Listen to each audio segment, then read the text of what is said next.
So yeah, so happy to welcome Charles today. Charles Xelot is a French photographer who explores the most extreme environments to document man's ability to modify his surroundings. In recent years, he has taken a particular interest in the Russian Arctic. His photographs, without seeking to sensitize, are a record of the dramatic transformation that human activity and technology have inflicted on landscapes. Through his explorations of inhospitable and industrial environments, he highlights the complex relationship between man and nature, documenting our relentless quest for technical power. Charles Xelot illustrates the human fascination with power through the beauty of his images. Each photograph is a delicate balance between the majesty of inhospitable landscapes and the grandeur of human achievement. In this juxtaposition, he creates a captivating aesthetic that evokes man's blindness to the consequences of his creations. His photographs are a call to examine our impact on the planet, an exploration of the limits of our own power, and a celebration of the surprising beauty that emerges from our fascination with power. His work has been exhibited widely and published in the British Journal of Photography, Le Figaro magazine, Greenpeace, and others. He is represented by Sit Down Gallery in Paris and by the Galerie du Mans in Megève. So real quick, here's a couple of install shots of the current show at Blue Sky. And it's a really great, such an expansive show with really beautiful pictures. And I'm so happy to have you today, Charles. Thanks so much. I'm gonna stop my share and hand it over to you. Thank you very much, C.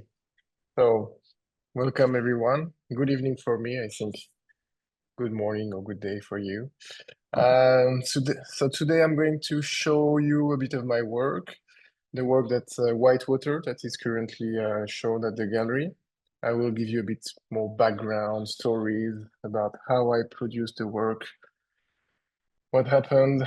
I won't tell you a lot about philosophical ideas or things like that, because this is usually the thing I'm writing about. So this is more going to be about the adventure and the story behind the photographs, the one that you can never see. So let me just share my screen.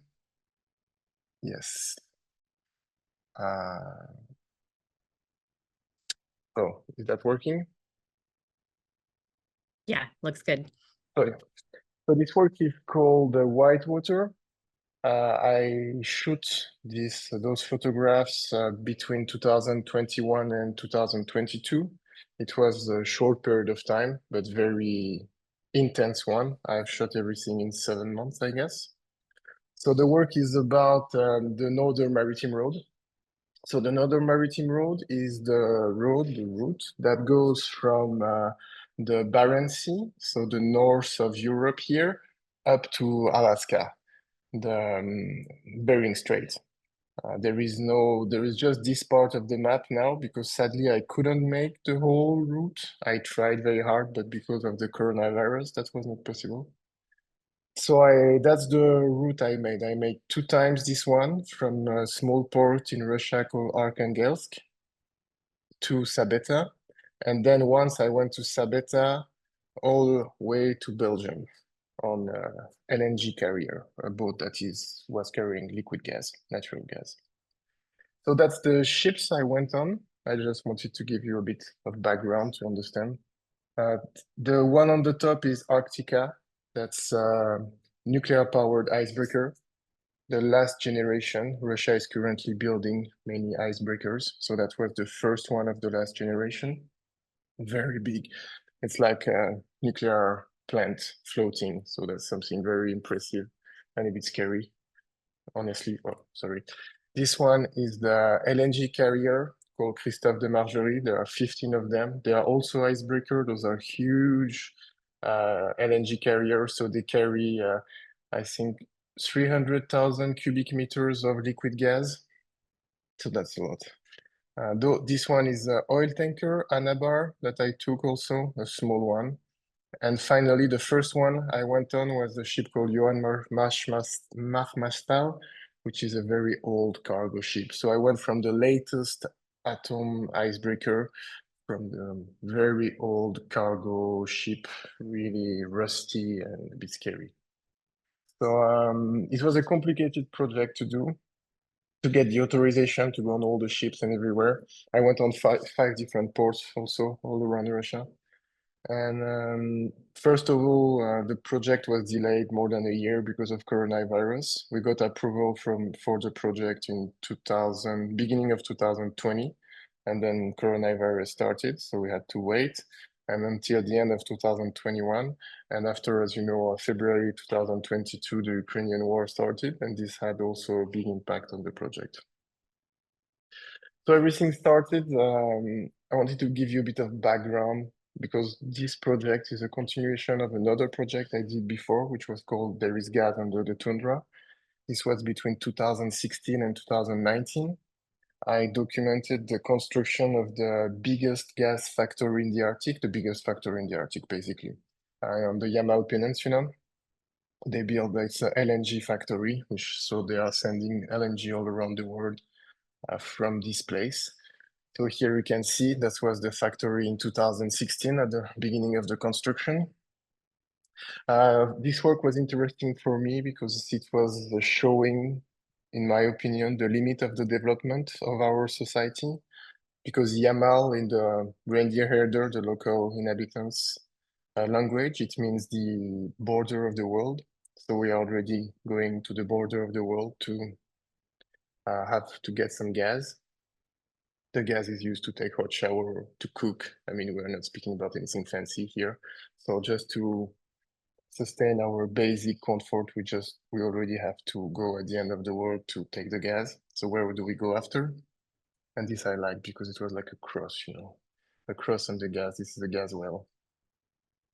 So just to give you an idea of the size of the project, so something like that. So I spent 3 years, during 3 winters. I went there every winter to shoot the factory. So that's the factory view from a helicopter.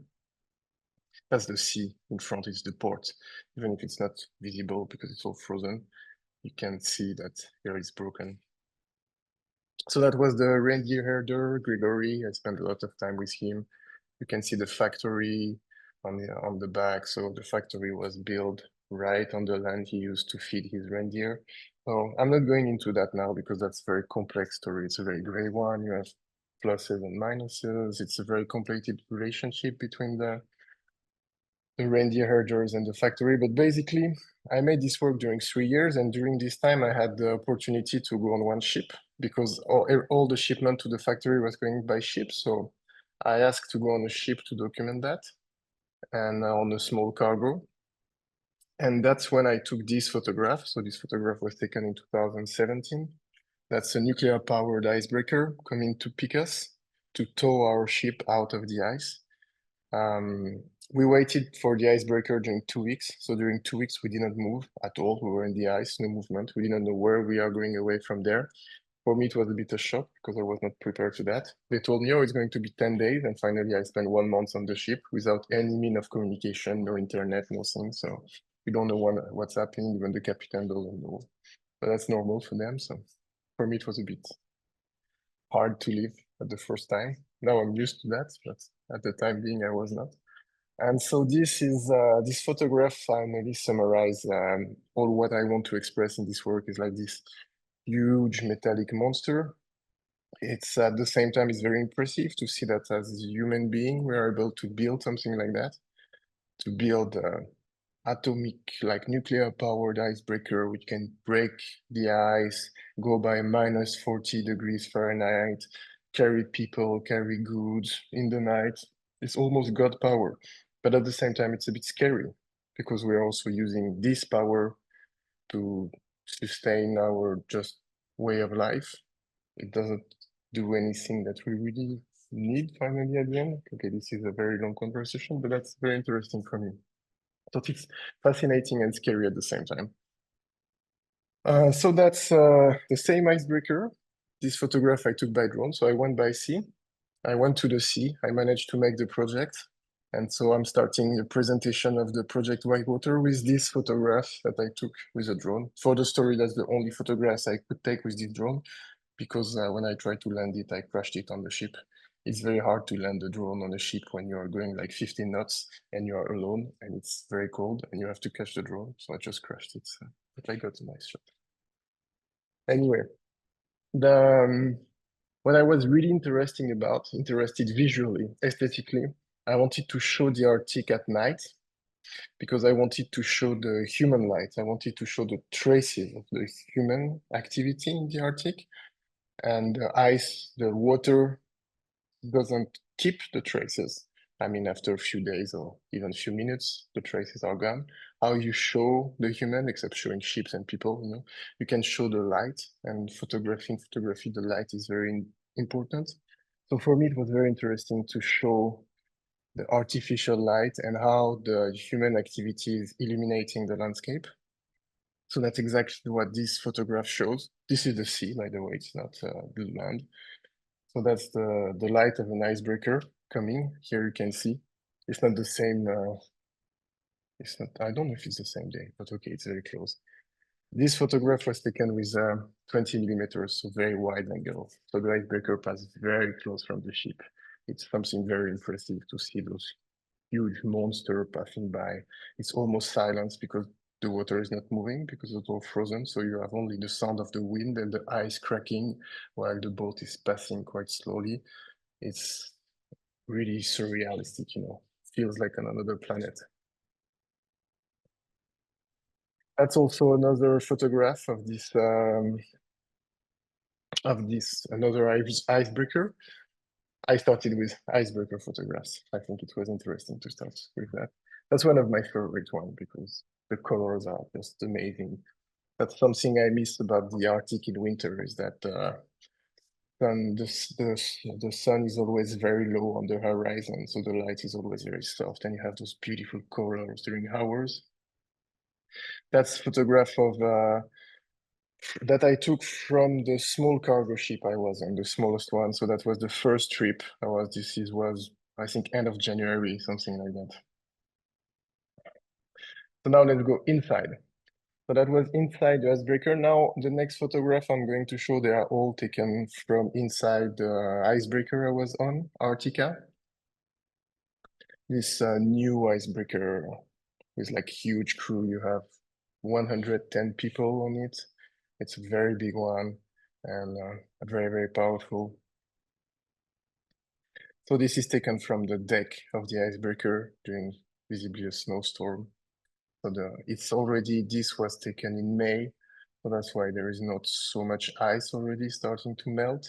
And the ice is melting earlier every year. You have less and less ice. The mariner, they can really see that. And when you speak to the old captains, they tell you is going very, very fast. Climate change is very active there.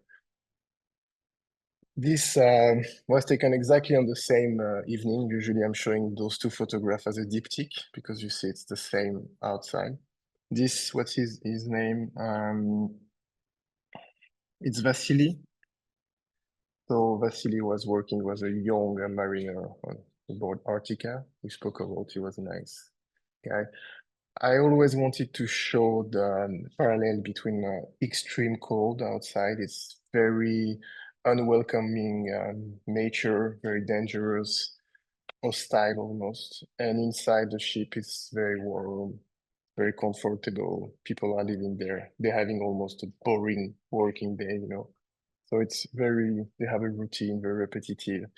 So I wanted to show those two extreme between very extreme outside and boring inside. And the mariner, they are bored. So I mean, their life is not very fun. It's very repetitive. They are far from their friends for months, family. So I mean, it's not a very exciting life. So that's why I'm always trying to show them with these empty eyes, a bit like waiting. So that this is Sergey. He was working as an assistant. He was also very young. I used studio light because I wanted to create some artificial, as all my idea also was about artificializing the landscape with artificial light. I wanted the portrait also to be more than documentary. So to get out of like simple documentary photography to make like almost movie-like photograph, like we are telling a story. And so I always use those, trying to make beautiful studio lights with those people. They are acting, but they are acting as themselves. I mean, they are not models, they are not actors. So I like to take photographs with studio technique of usual people in their environment, usual workers. For example, that's Sergey, yes. Sergey in his cabin. With him, I used to play a lot of, every evening we were playing ping pong. He was very bored, had no one to play ping pong on board, and he was very good. So we used to train every evening. It was very nice. At the end, I was 10 days on the ship. It was a very good story. He was sad when I left because he had no one to play with. It was a bit it's interesting. You have like human situation, and he has this nice cabin, and so I spend a lot of time in cabins of mariner making photographs, sometimes 2, 3 hours, and at the end nothing comes out because the people it's hard for them to pose, it's hard for them to give something. For some other it's so easy, so it depends. This is the engine room of the icebreaker. Very impressive.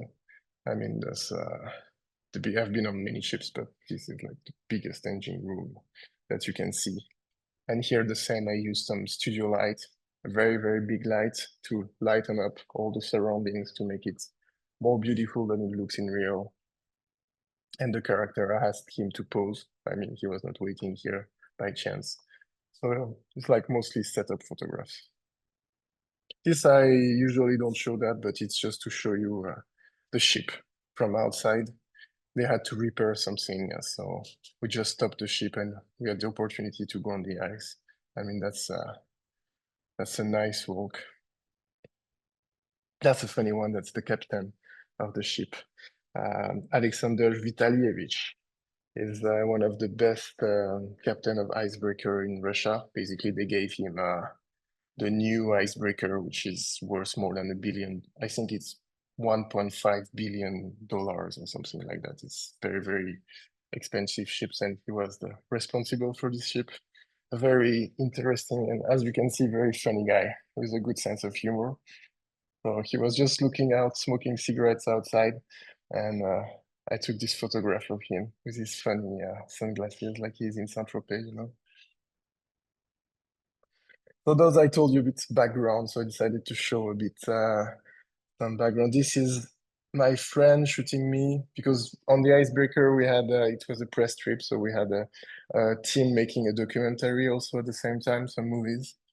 So they were, that's when I was shooting Sergey, the photograph you saw before, with my light here. I have another light on the back we don't see, then I used, like, this is me, a bit tired with my friends, having a coffee. I mean, something extraordinary, you know, you can just sit there, you have a warm coffee and you look at the ice. I remember once like that, we saw a polar bear from far. So you're just like watching a polar bear drinking your coffee and thinking that 15 years ago, people were dying to come here, literally dying. It was a place for adventure and explorator. Now you can just cross the Arctic drinking your coffee, sitting in a nice chair and having your sleep in a bed every night. This was my cabin. So as you can see, very comfortable. I even had a fridge, everything. So easy. Then I want to go to the other extreme. So this is the first ship I went on, the Johann Marmachtal, which is a small cargo ship from the 90s, quite old, rusty. Here you have no internet, no connection at all. Everything is very old. And I took this photograph when we arrived at the end on the port, and the port icebreaker came to pick me. And so because there were no berths for the ship, so they had to wait a few days, and me, I had to shoot the factory. So they come to pick me, and when I left, I took this photograph. That's one of my favorite photographs of this work, even though it's not at night with artificial light, but the light was perfect. And the character here, it's the petty officer, which was with me. He was kind of a interesting character. I have a funny story with him that I can tell you after. This one of the first photographs of the work. I took it in Arkhangelsk when we started from this ship. So I embarked on the ship, and on the night we left at night, and on the evening, that was the scenery we had from the ship. So this is the all construction materials that they are sending to different construction sites in the Arctic. Basically, all this is going to be shipped in different, mostly you have a gas and oil factory being built on the Yamal Peninsula, and this is all going there from this port. So that was on the deck of Johan Marmachtal. Same here, I'm using artificial light. At the beginning, I was using a lot of red light because that's what we used to use on sailing boat at night, because the red lights doesn't affect your eyes when you are used to the night, but they don't use that anymore. So after I stopped, I thought, okay, that was a good idea, but it's a bit stupid. Finally, it doesn't work anymore. But anyway, the red light here was nice. So here is all my light, even the one coming from the door. I put the light there to make it this. And I like, I don't know if you can see it, but he's wearing slippers. That's kind of fun. On the new boats, they all have like they're all very well dressed. They have shoes. It's everything is respected. But on the old ships, I mean, they're always in slippers. You will see the captain with a dirty t-shirt, unshaved, coming in the morning. You won't never see that on the brand new icebreaker. It's interesting to see the difference. This is just to show how cold it was. That was the deck of the ship when we were crossing the Kara Sea. This is the moon there, and everything was really frozen. It was very cold. This is again a photograph on an icebreaker, just like floating like a ghost a bit in the fog. The background here of this photograph is interesting. That's I think one of the hardest photograph I took just because I was a bit careless. I spent more than 2 hours on the bow of the ship, and the temperature was in Fahrenheit, it was -30, something like that. The steam is coming of the water because the water is so warm compared to the air, and it's very humid. Plus you have the wind, plus the cold, and I got my cheekbones frozen, my hands almost frozen. But it was so beautiful. I was shooting video and photos, and I was shooting, and I totally forgot about it. And when I realized it was too late, I was totally frozen. And but that was beautiful. And by the way, also speaking about global warming, this was beginning of February, I guess, and there should not be open water in the Karska, in the Kara Sea, and beginning of at this place in the beginning of February. That's not normal, but it's something they see a lot now, and open water is appearing everywhere in the Arctic, even during the winter. So yeah, so that was the window of my cabin. I don't want to show you the cabin because it was not looking very nice. I mean, there is nothing interesting there. You had a hole on the floor and things like that, but okay, the bed was okay. And so that was just how it looked in my cabin. Sometimes it was cool. And that was the petty officer that you saw on the first photographs. On this evening, he invited me in his cabin with the chief mechanician. They were both kind of over 70 years old, and they started to open bottles of vodka. I left the cabin after the third bottle, I think. I was really, really drunk.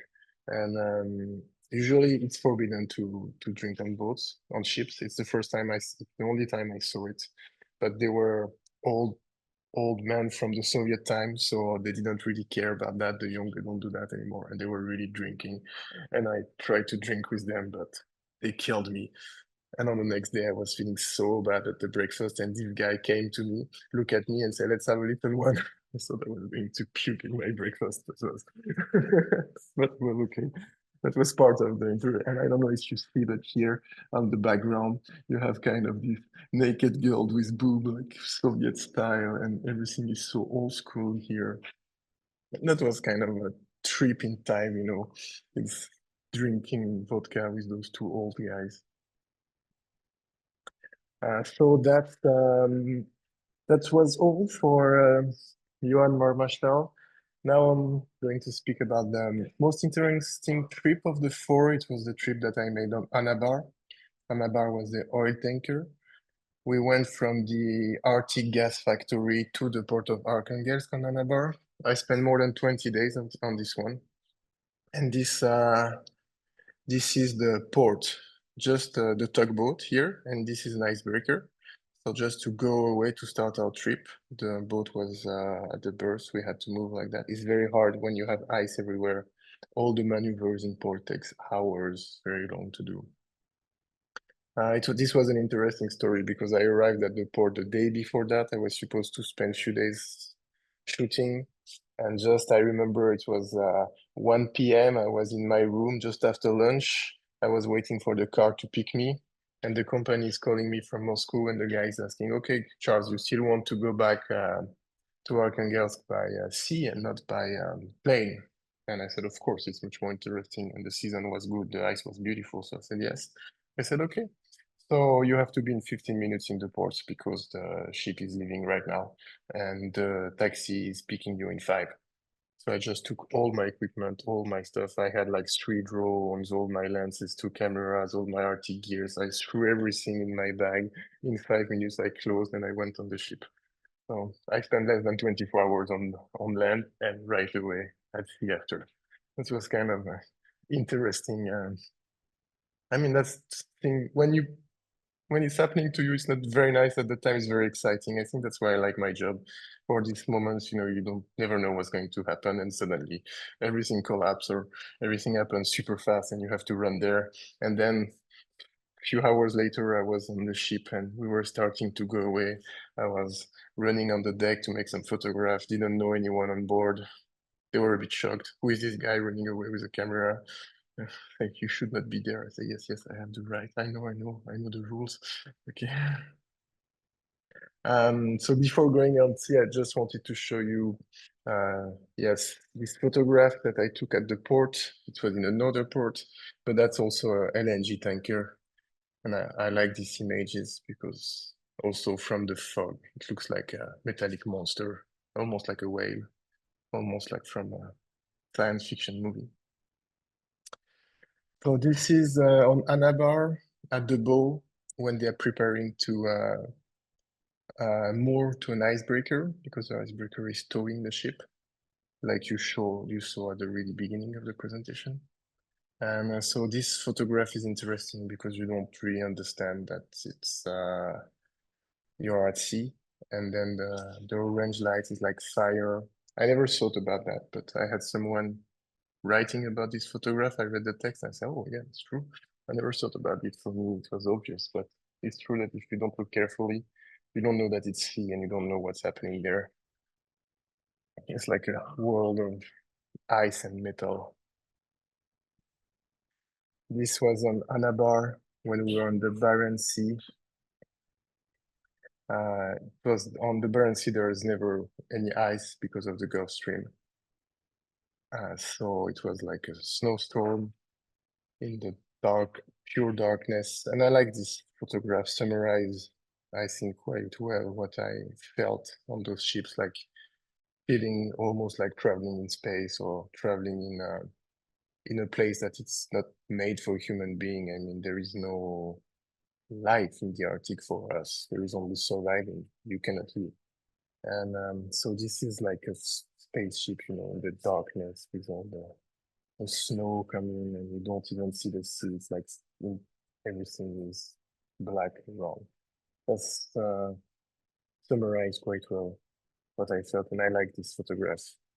And you have a small trick, that I was not outside because of this little reflection here.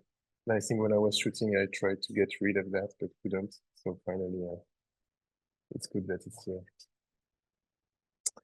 Yeah, so Anabar was a very interesting trip, not only for the adventure, the connection with the crew, and because when this is not a photograph I'm showing usually, this is really a documentary reportage. This is the captain, and this is the second. As you can see, he's not really well shaved and not with a beautiful uniform. Um, but I guess 1 or 2 days, let's say 3 days before the beginning of the Ukrainian war, I was with the captain on the deck and we were looking at the screen. We were arriving into the White Sea, and all the entrance of the White Sea was like marked with a big red square, and it was written military exercise. So you couldn't enter. He said, "Okay, we'll have to wait 2 days and then we can pass."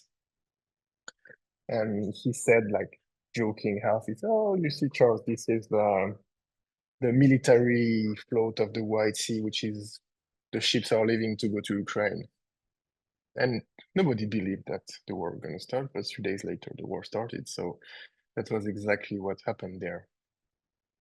And so on the ship, we had many crews, mostly Russians and some guys from Ukraine also. And we had internet on this ship, so we were all like having the news real time. And it was kind of a psychological bomb in the ship at this time. So this is Vladimir. He was electromechanician. I spent a lot of time with him. He was a very interesting man. We spoke a lot. And after the war, we had a lot of political talk. It was interesting speaking with him. And this is in his cabin. Again, you can see the red light, and I like his face.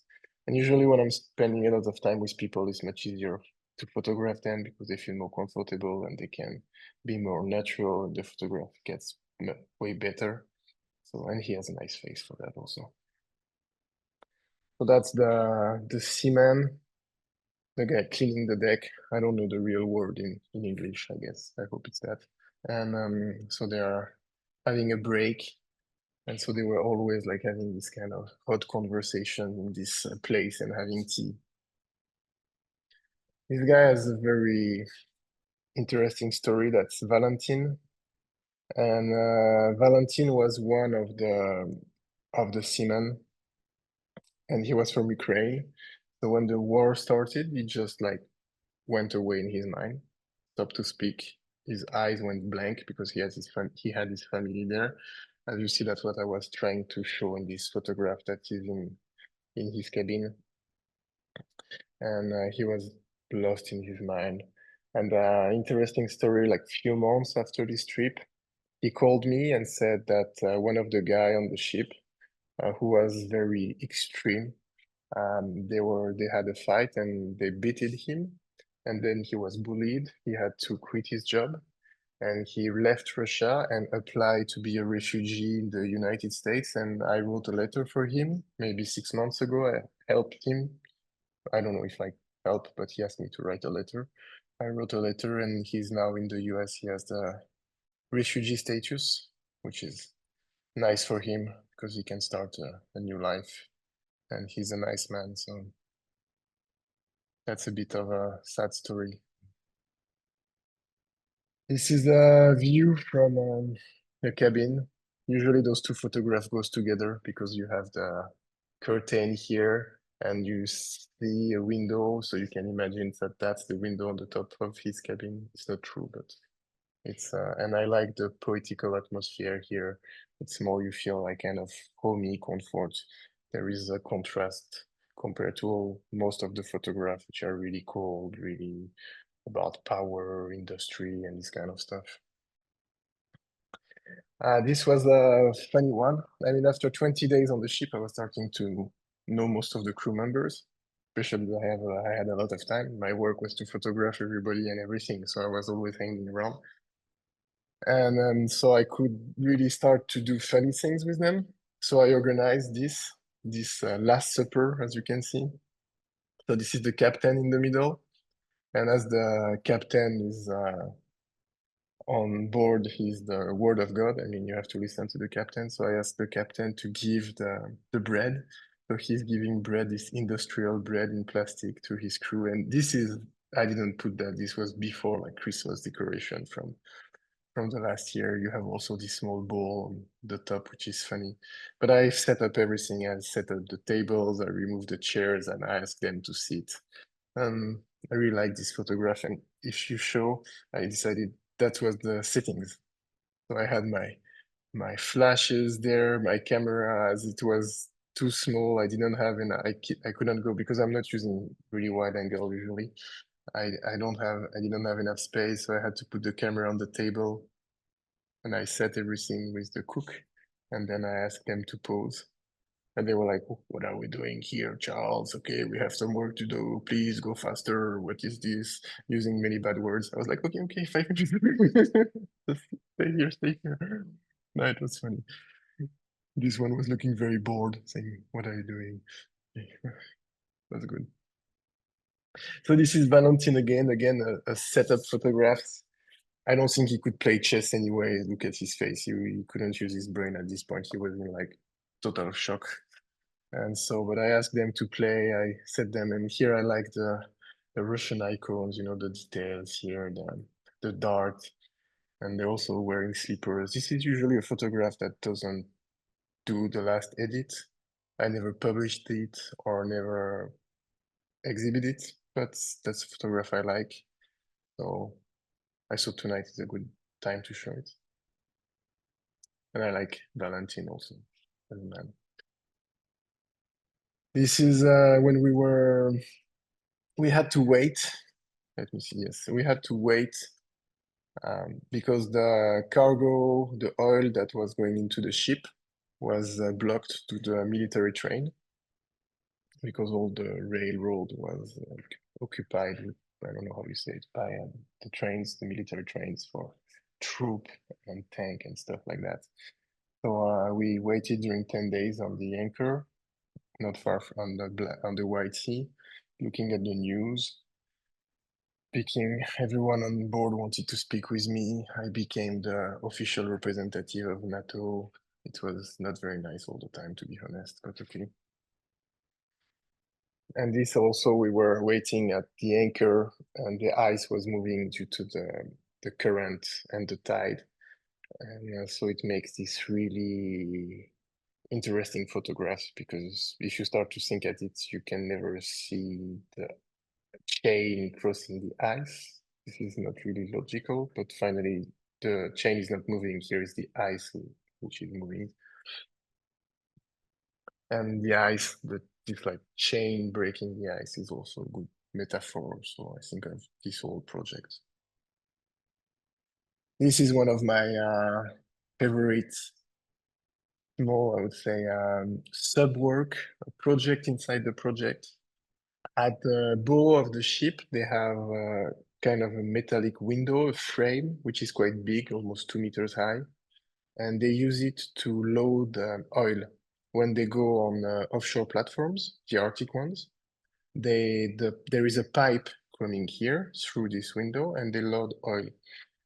So to shoot this pristine Arctic landscape, which we associate that with nature, like white bear and all this kind of stuff, through an industrial infrastructure that is used to exploit the resource that is currently destroying the Arctic because of global warming was kind of interesting to me. I think visually it's very interesting, and plus the meaning is kind of there is a double meaning inside that kind of irony, and I like that it's beautiful and that you don't understand that finally it's also very sad at the same time. And there is this kind of paradox that's kind of I'm always trying to show. That's we are obsessed with power and we find it beautiful, but it's kind of sometimes destroying us at the same time. It's like a knife, depends the way you use it. And so I'm arriving to the end. I wanted to finish on these beautiful rainbows coming from the ocean. But one more time, this is interesting because this was, I think, end of January, beginning. So they should not be open water. So here it's a lot of smoke coming from the water, and that makes the rainbow. So it's beautiful. Ah, yeah, background. I forgot about that. So sometimes the guy was smoking, so they were giving me the hand on the ship. Once I drove like more than 50 minutes, and when you have to follow the icebreaker, and you're like, oh my God, I have like a 130-meter ship, and they are looking at me and photographing me and say, oh, that's funny. That was an experience. So I can say that I drove an oil tanker in the Arctic.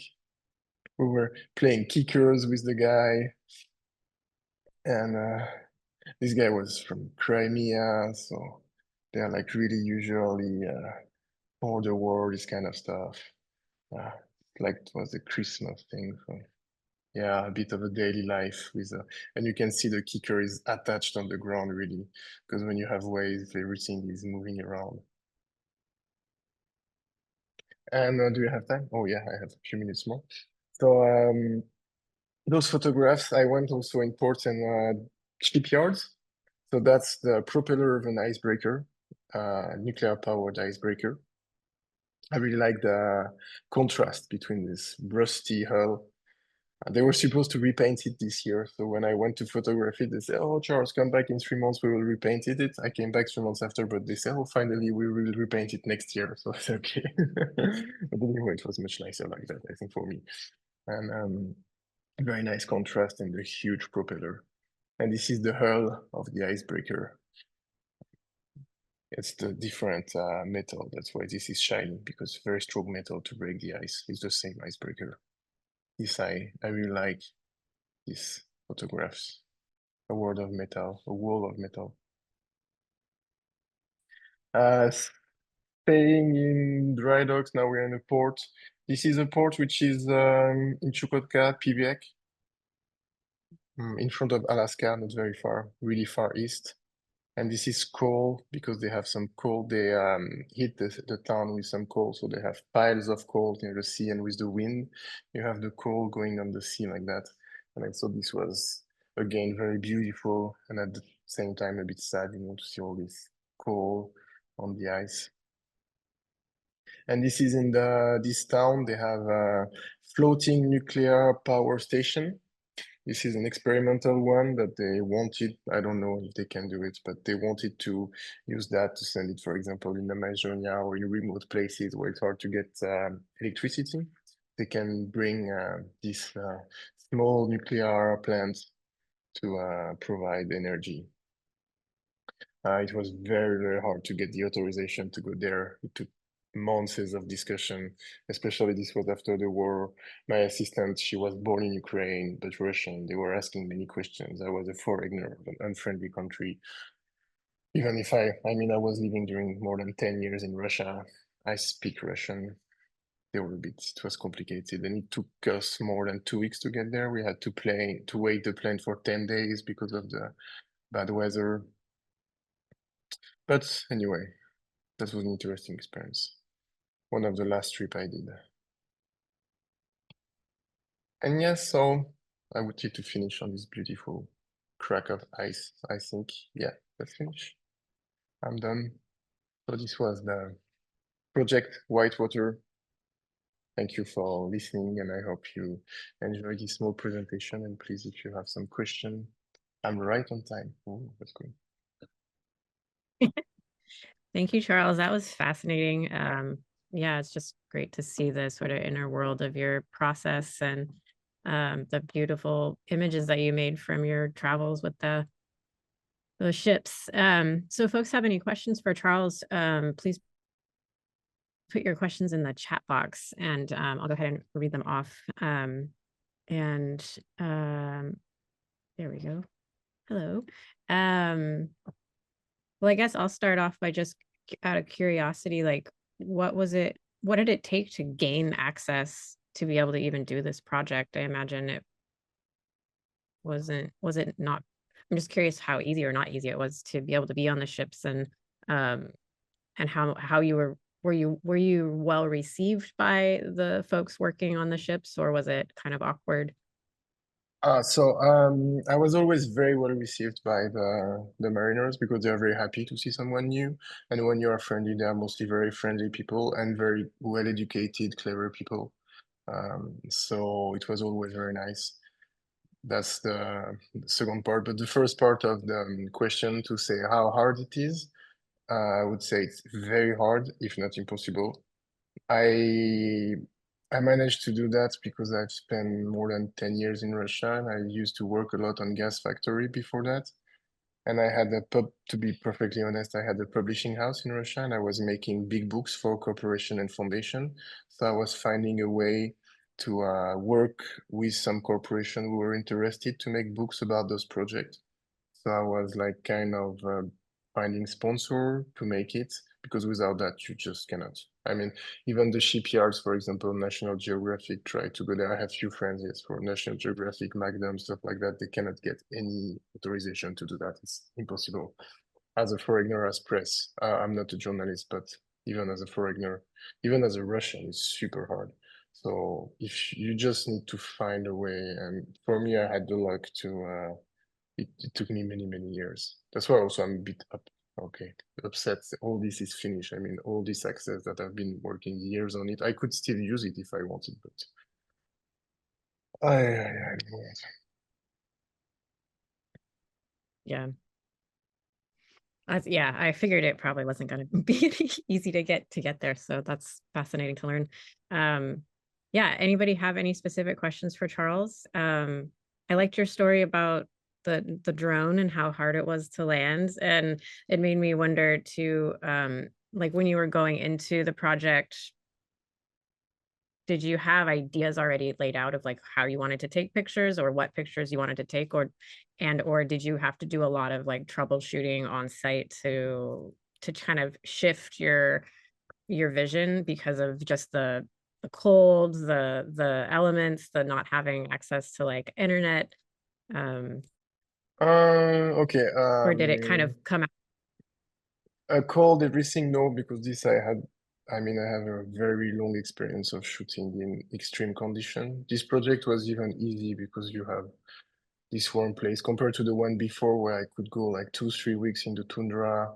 Uh, that was an easy one. I mean, physically, you always have a hot place, you have a cook, you have a cabin, so that wasn't hard. But that's a good question. I mean, I had a pretty good idea of what I wanted. Yeah, all this idea of artificial light, that's something I had before. That's something that's why I went exclusively in winter. I tried to go in the deepest months, in the darkest months in winter, to get the more nights, to get the more artificial lights. That's why I had a lot of flashes with me, studio light, because I wanted to make the portraits this style also. Then, of course, things are changing on the way. You start with an idea and it's evolving and you're finding something else and you're making experiments and stuff that you wanted to do doesn't work, some other works, leads to others. So it's a research progress. But I had a pretty good idea when I started, yes, of what I wanted. And yeah, these have really like evolved well, I guess, as an exhibition. I mean, if folks who've been to Blue Sky can see like that, your choices of scale is really great because you've got some of this really large pieces on the wall, but then it's kind of lovely to have it interspersed with some smaller works. So you as a like for me as a viewer in our space, you really sort of come in and out, I feel like. And then those three, that triptych you have is just so beautiful with those like portals of the squares where you were saying that the pipe comes in. Um, but then you also visualize this as a book as well, or do you have a book out already of No, we this are working on project? it now with a French publisher. We are looking for some more budget to finish it. We're not far, but we need a bit more to be able to publish it. And then I hope in the next few months there will be a book about that with also many texts. I wrote many texts telling stories inside, even more stories than what you have here with a background photograph. It's a mix of the project and travel log. That's we found interesting with the designer to have to add one more layer to the project. That's exciting. Yeah, so keep your eyes out for that, for folks that are Yeah, I will interested send in a getting a. newsletter. It's André Frère, the publisher. If you want to know, I Great. will Well, publish it. If you subscribe to my Instagram, Facebook, you will know. I will when it will no, be out, I will go full on communication. excellent. Cool. Well, there's a couple of questions in the chat, so I'll just go ahead and read them off. So Danielle Hayden says, thank you for your talk and showing us your beautiful work. My question is, what camera or cameras do you like? So my main camera for this work was the Fujifilm GFX 100S. That was the main one because just love it. I think the colors and I like medium format.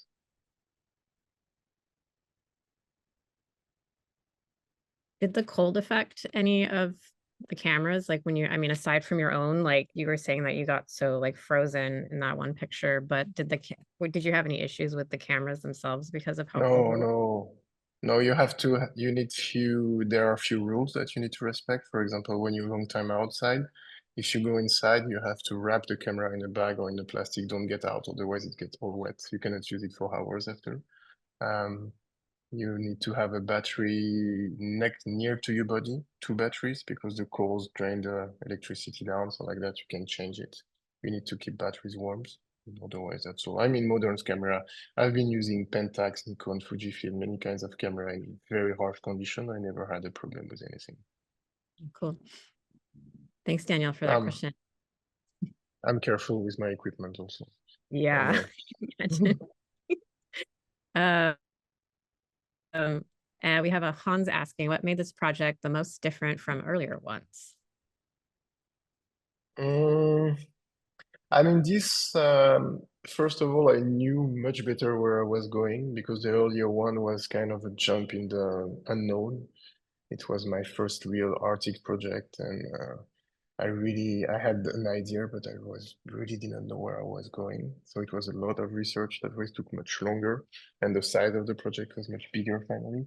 Here it was much straightforward. I knew what I wanted, I knew how to get it, and I mean, once you're on a ship, you're on a ship. It's not, you don't have hundreds of thousands of miles around you. You just have a ship. So when you be upstairs, downstairs, bottom back, you cannot, finally, it's easier to shoot because you are restrained in the position you are. So it's kind of frustrating sometimes, but at the same time, it's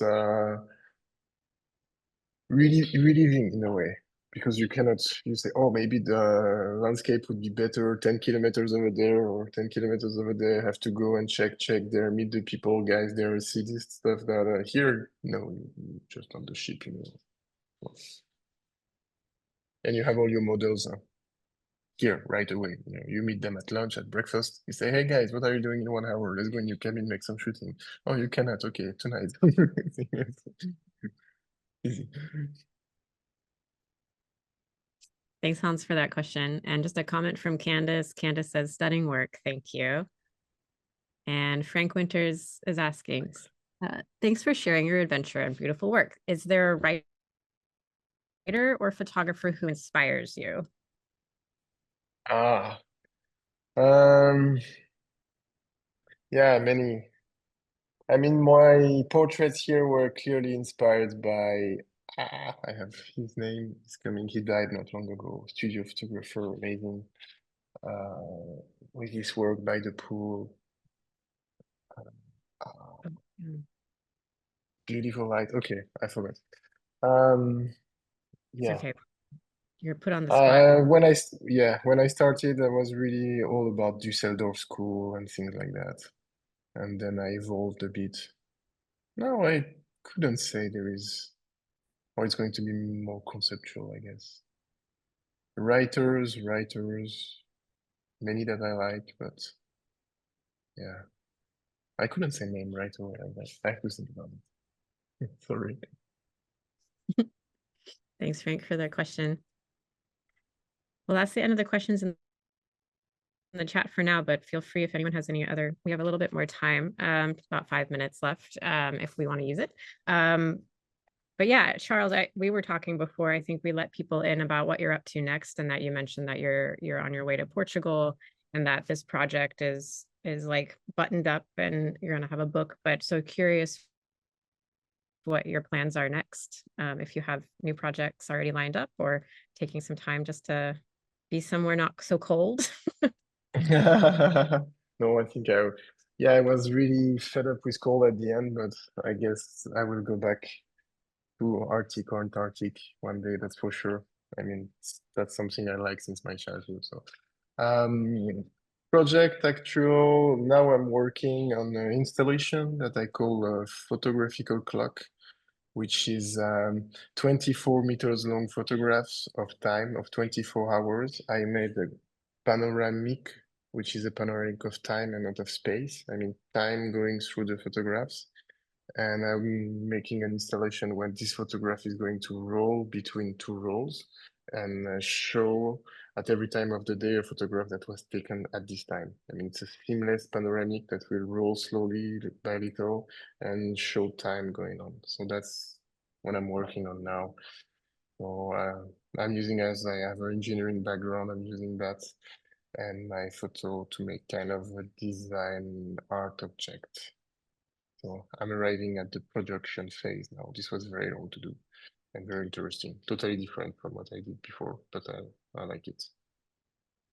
I don't know Yeah, if it that will sounds. work. Let's see. Well, I can't wait to see pictures. Are you best found? You mentioned your Instagram, but and I think you probably have a website which we can share. Where I'm sure people can Google you and find best places to keep up to date of all the fascinating projects you're doing. But sounds very, very exciting.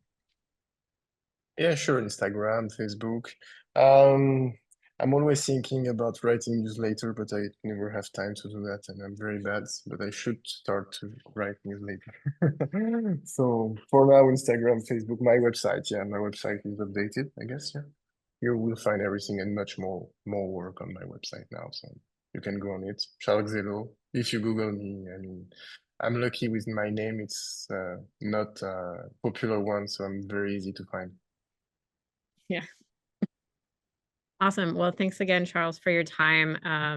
And again, if you're in the area of Portland and you're able to come and check us out, Charles's show Whitewater will be here until December 21st, and we're open Wednesday to Saturday, noon to 5. Check us out on the website for any updates and events. And you can also check out more install shots of the show on our website as well. And yeah, we'll look forward to seeing your faces here and keeping in touch with Charles as well. So thanks so much. Really appreciate your time. Yeah, and thank you. I want to thank you for this beautiful show and this great opportunity you gave me to show my work in Portland and to speak tonight. I'm very glad I like to share my work and to discuss about that. So thank you so Yeah. much for that Yeah. and for Have a the great great day. work. Thanks everybody for being here, and we'll see you at our next talk. Thanks so much. Have a nice day, everyone. Everybody, good day, everyone, wherever you are. Take care. Yes.